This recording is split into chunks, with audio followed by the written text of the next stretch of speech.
Peatland Action is restoring Scotland's peatlands. In this film, we will show you the best practice for how to clear scrub. Scrub growth occurs on peatland when the land has been drained and the water table has dropped below the surface. Trees and scrub draw water out of the bog, as well as intercepting rainfall. This further dries and cracks the bog, which means the bog continues to dry, encouraging further scrub growth. There are 3 classifications of scrub. Light scrub is where 50% of the scrub is less than 1.2 metres high and 8 centimetres thick, and understory is visible. Intermediate scrub is where 50% of scrub is over 1.2 metres and understory is limited. Heavy scrub is where 50% of scrub is over 1.2 metres and there is no understory.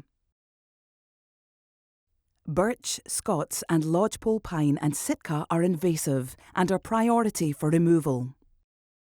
Gorse and rhododendron generally grow at the edge of the bog and should be removed, but willow poses less of a problem and does not always need to be removed. Before removing trees and scrub, contact Forestry Commission Scotland regarding potential felling licence requirements. There are a variety of methods for scrub clearance. For each, it is important to plan work to ensure the right areas are cut at the right time of year. Where seedlings are small and spread out, they can be removed by hand. Simply grasp the plant as close to the ground as possible and pull, ensuring the roots have been entirely removed. Careful, watch your back. Tree roots on bogs extend much further than you think. Leave the root upturned to ensure it dries out rather than re-rooting.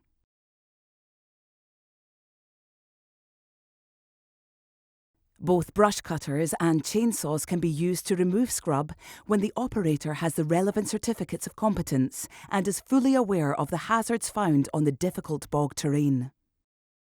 Brush cutters are most effective when the basal diameter is under 5 centimetres or the scrub is densely branched. Chainsaws suit larger shrubs and those with clearer stems. Work should be undertaken between August and February to avoid disturbing nesting birds. As there is a low risk of blunting saws in the peat, cut the stems as near to the base as possible. This allows bog mosses to quickly smother the stump. With conifers in particular, cut below the lowest branches, as stumps will regrow if branches are left attached. Felled material should be cut into 1 metre sections and either left touching the bog surface, as this encourages rapid inclusion into the bog, or used to infill ditches.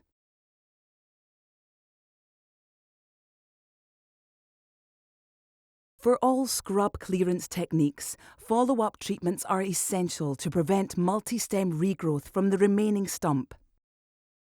Cut stumps should be treated with a 10% solution of glyphosate. Water-soluble colour dye must be used to mark treated stumps to ensure complete coverage. Chemicals should be applied with a spot gun or handheld sprayer on the solid jet setting to avoid chemical spills. Stumps of conifers do not need to be treated if the stump is cut below the lowest living branch.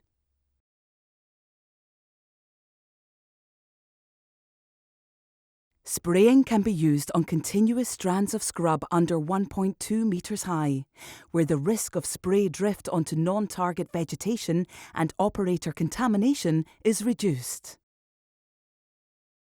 Herbicide can be applied with a pneumatic sprayer on a low volume. Most woody species found on bogs are vulnerable to glyphosate, which has a low environmental impact. Follow label recommendations when applying.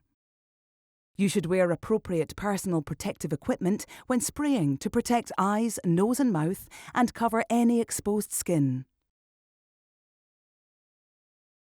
If spraying within 5 metres of water, you should discuss your plans with your local SEPA office. Start at the bottom of the plant and spray upwards to the top.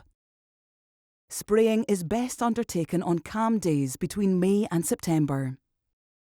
Scrub clearance is an important part of restoring peatland. However, it is crucial that the scrub clearance is part of a programme that includes the restoration of the water table to or near the bog surface. Failure to restore the bog hydrology will result in continuous regeneration of scrub and the need to treat that regeneration. Grazing the bog will also help with restricting any regrowth. As with most peatland restoration techniques, the overall objective of scrub clearance is to raise and maintain the water table as close as possible to the surface to encourage the growth of bog plant species, particularly the principal bog builder sphagnum moss. It is important that all operatives are fully trained to carry out scrub clearance. For further restoration guidance, visit the Peatland Action website. And for information on training organisations and personal protective equipment, the Health and Safety Executive website. Before starting a scrub removal programme, consult Forestry Commission Scotland to check this is an appropriate course of action.